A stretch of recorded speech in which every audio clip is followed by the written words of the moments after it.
はい、ご無沙汰しております。Today, this is, we haven't done any content in a while. Um, a friend had requested some um, more basic information than maybe I typically give on my channel. Meanwhile, I've been meeting many practitioners who um, are less familiar with US practice. Maybe they're at smaller firms in um, different cities, Tokyo, Osaka. And so this series, hopefully, is for them. I don't have a name yet for this series. So today's topic is multiple dependent claims in the US. And because there's a lower level of familiarity with US practice, maybe there are higher language barriers than normal. So I will try very hard to speak more slowly and clearly.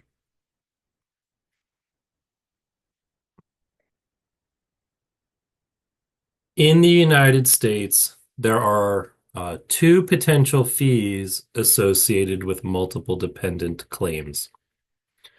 First, the USPTO currently charges $925, almost $1,000. What is that? 150,000 yen if the application includes any multiple dependent claim. That's undiscounted, so-called large entity. Small entities and micro entities receive a discount. The USPTO also counts multiple dependent claims aggressively. What do I mean by that? This is an example. If you brought these claims to Europe, they would tell you there are four claims. In the United States, this is eight claims. Why? Naze? In the United States, we count the number of claims by the number of dependencies. So, of course, independent claims count as one claim. Claim two, which has one dependency, counts as one claim. But claim three counts as two claims. It has two dependencies, right? Can depend from claim one, claim two. Therefore, there are two claims in this line. This becomes exponential when we look at something like claim four. Here, it has four dependencies. Why? It gets one from claim one, it gets one from claim two, but because claim three counts as two claims, this claim three also counts as two claims. So this line of text is four different claims in the United States. And we have claim fees once you reach 20 total claims. So you can see how if this is repeated across different independent claims, or if there are a few more dependent claims in this chain that are also multiply dependent, you can reach 20 total claims and therefore start incurring claim fees very quickly. And some of you might say, Brian, the USPTO does not examine multiple dependent claims like claim 4. That's true. でも, the USPTO still charges fees for them. So you're paying even though the claims won't be examined. To avoid fees, applicants commonly delete multiple dependencies from claims. So here's our example again, claims 1 through 4. The most typical and probably the recommended path in general is claiming the dependency from the highest claim, from the lowest number claim, the highest in the claim tree. So claims 1 and 2 become just claim 1. Claims 1 through 3 also become claim 1.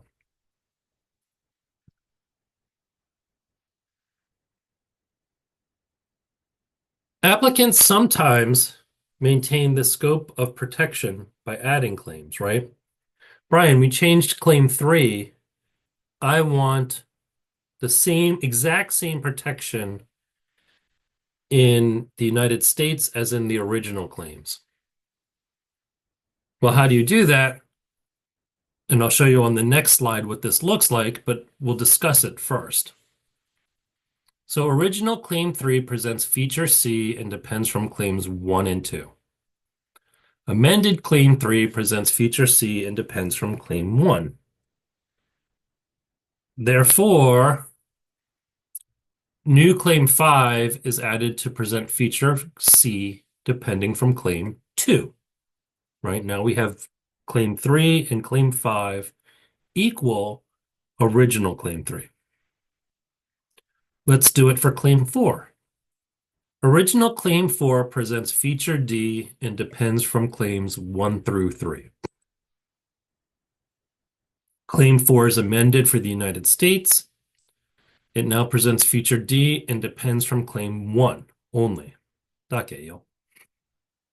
New claims 6 through 7 present feature D and depend from claims 2 through 3, right? That makes sense.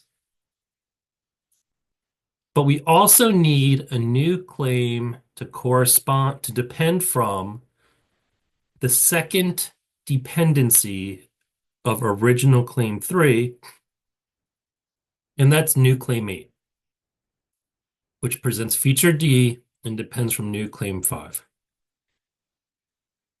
These are the additional claims that are necessary to provide the same scope in America as the original claims, the multiple dependent claims. Okay? These are the extra 4. I said that there were 8 claims on that slide. There are 4 claims on slide 6. We are now on slide 8. Here are the additional 4 claims. Well, why do people do this? So on the right side, these are the amended claims that were entering claims 1 through 4. One benefit to adding claims 5 through 8 is in presenting combinations of features to the examiner, right? So in original claim 4, we had this, any of claims 1 through 3, and therefore our European examiner should consider the combination of A, B, C, D, right? A in claim 1, 2 depends from 1, so that's B. 3 depends from 1, that's from 2, so that's C. 4 depends from 3, that's D. That's the chain. Here, if we present these 4 claims, when the examiner considers claim 4, he is only considering the combination of A plus D. He's not looking at B and C. And your examiner will never consider A plus B plus C plus D unless claim 8 is presented. If we present claim 8 on the previous slide, then that has the feature chain of A, B, C, D.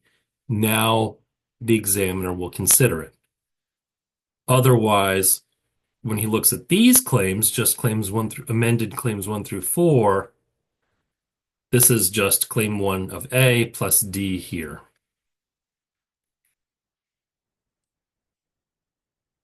Part of the reason for this is that applicants want to obtain the same claim scope around the world, right?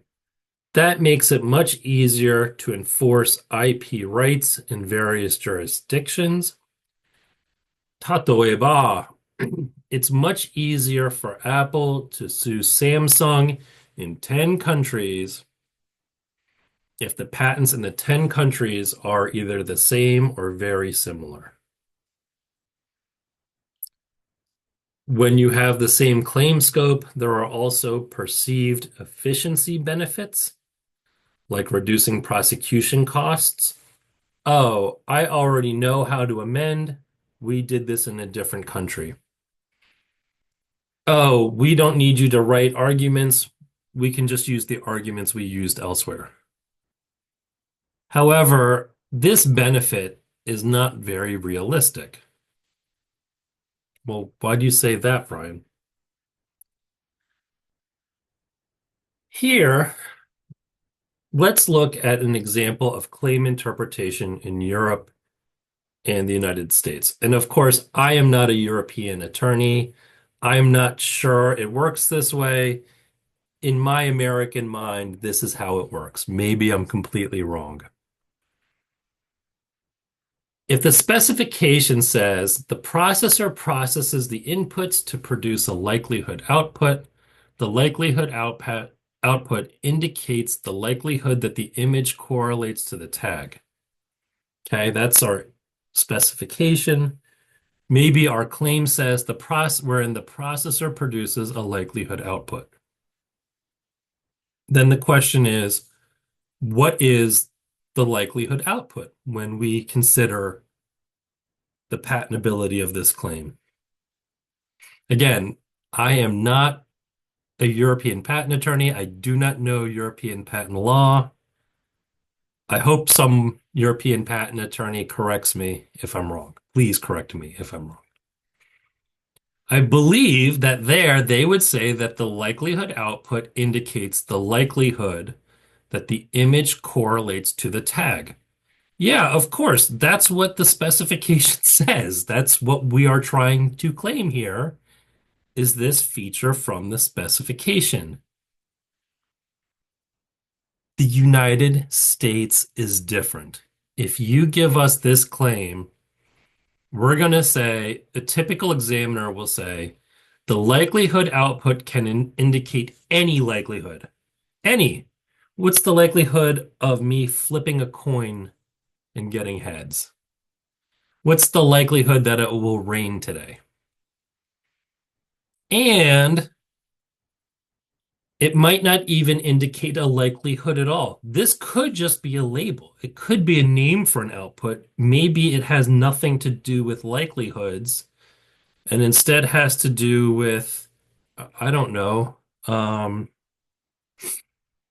what color shirt I'm wearing or whether or not the flowers are blooming. It could be anything.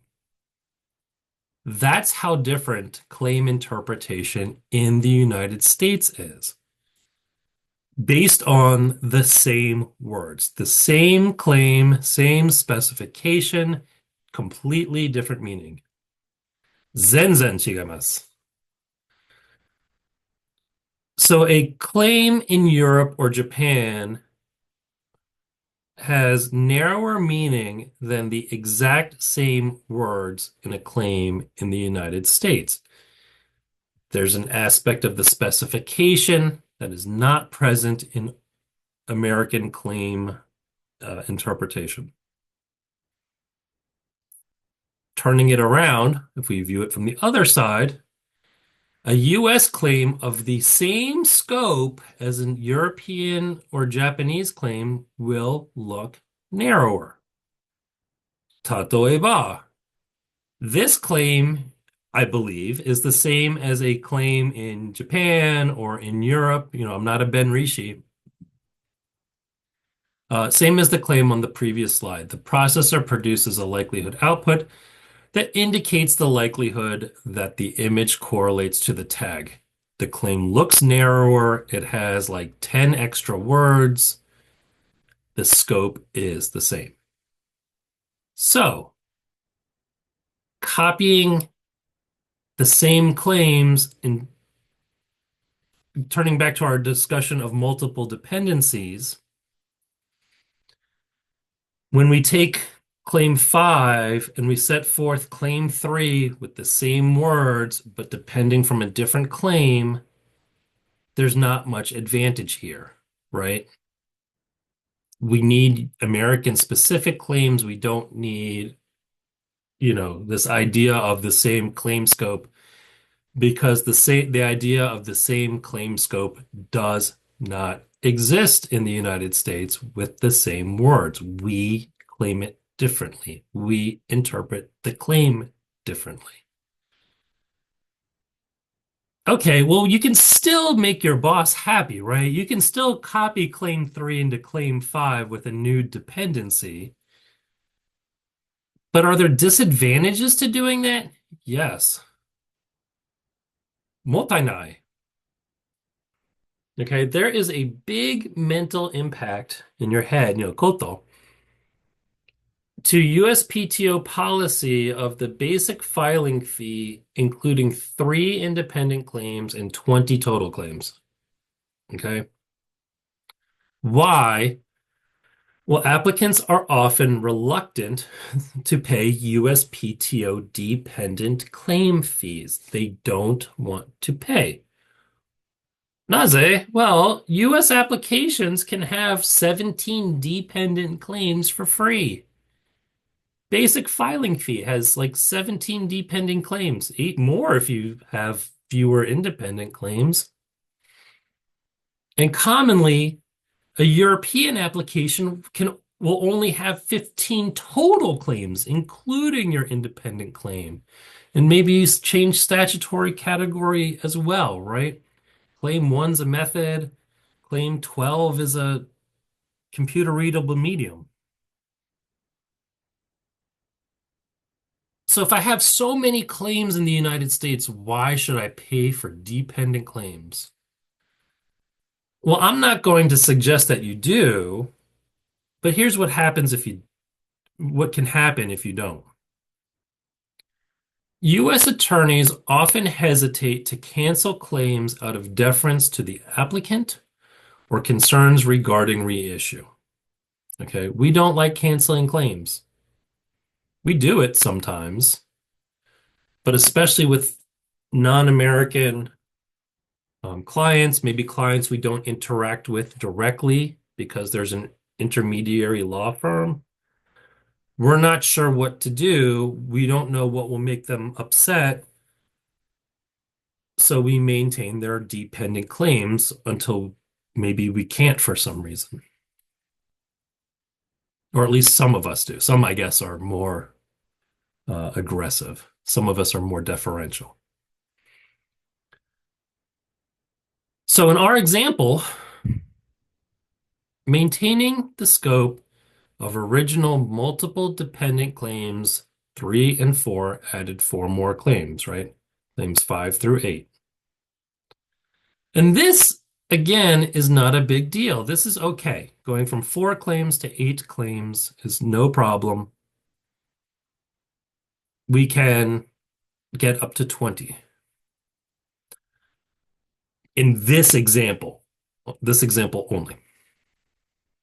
But if the applicant maintains the scope of other claims, tatoeba, other independent claims, or other multiple dependent claims, then you can quickly reach 20 total claims. Okay. If you have 6 multiple dependent claims, you will get there. And in this situation, right, the U.S. attorney cannot add claims without either canceling existing claims or receiving dependent claim charges from the USPTO. And we talked about how we don't like canceling claims. We talked about how we don't like paying for dependent claims. And therefore, we cannot add the types of claims that can really reduce prosecution costs because there's no room, right? These are US specific claims, right? Maybe we add a dependent claim that says the likelihood output indicates the likelihood that the image correlates to the tag. That's the difference between in our example. That's the claim I would like to add because the examiner now has to examine that feature, and my applicant probably will not be upset with me unless I cancel a claim or I pay a fee. They'll probably be very happy if this claim is presented to the examiner. But I can't do it unless there's room for me to do so.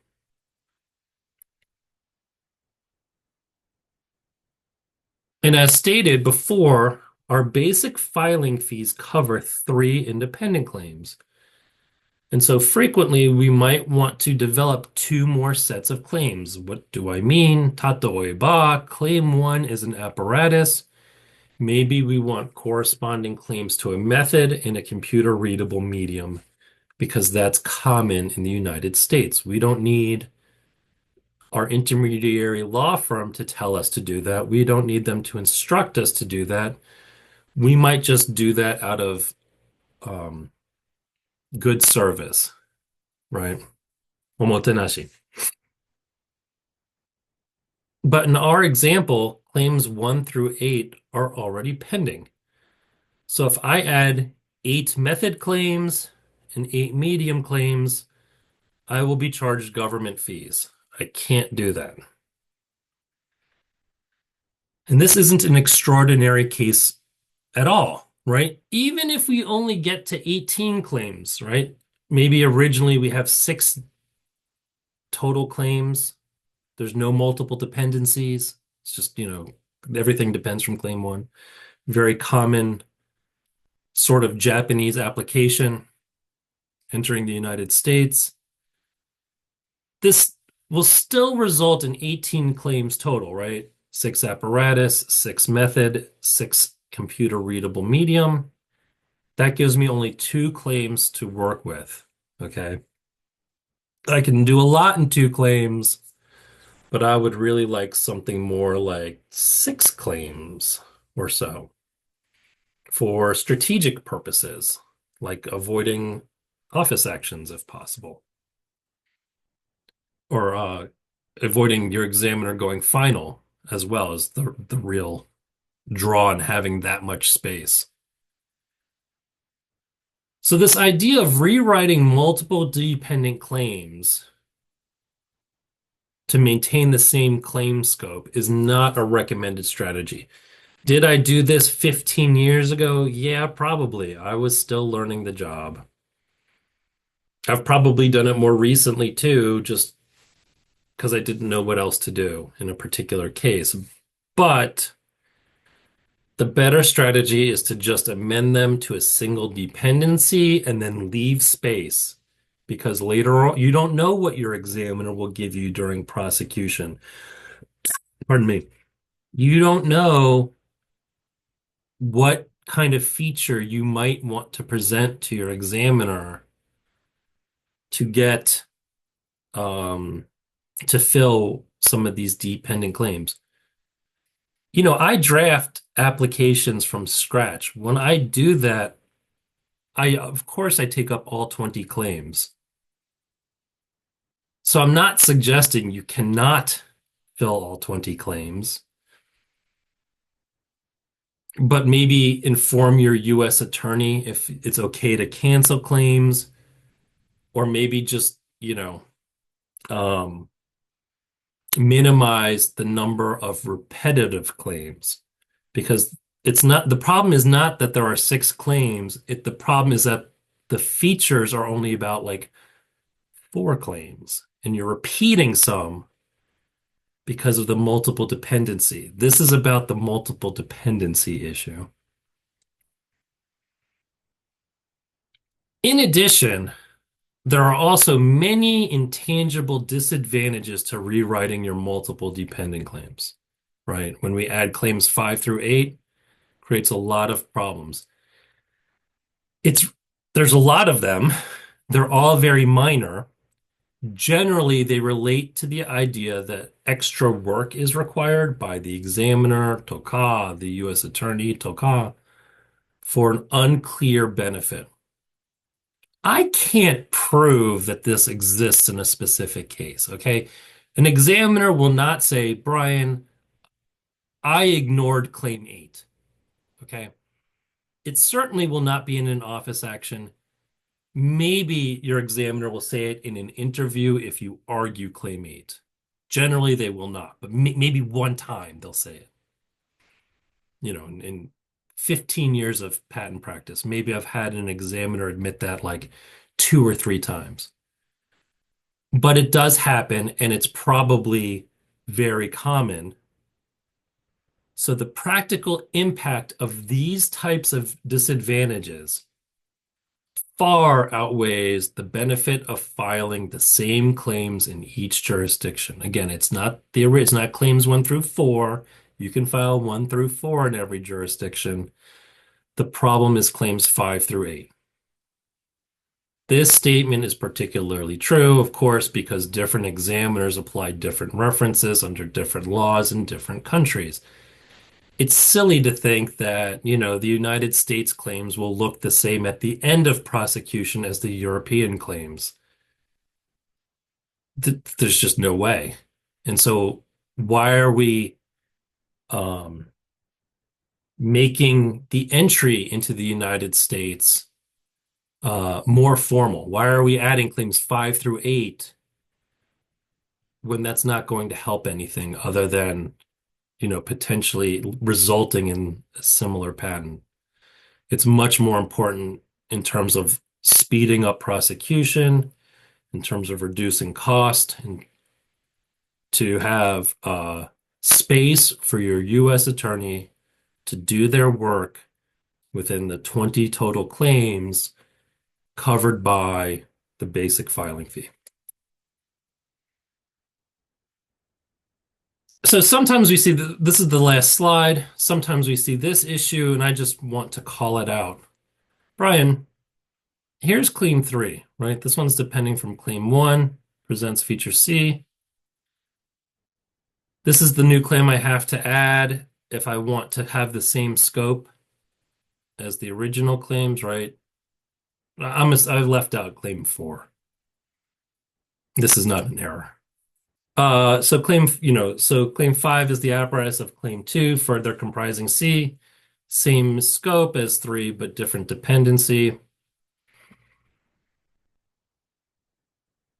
It is wasteful to pursue both. This is the whole point of today's seminar, is that this is wasteful.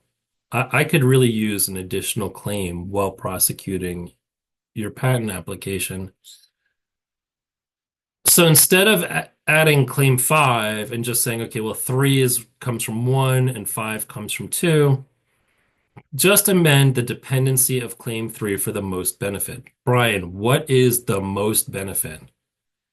Generally speaking, it's probably going to be just your lowest numbered claim, the one highest in the chain, claim 1, highest in the claim tree.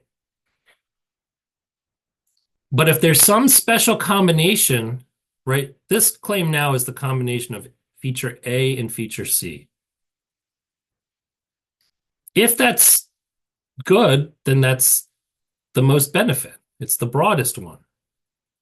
But if the combination of A and C really should include B to produce the inventive effect,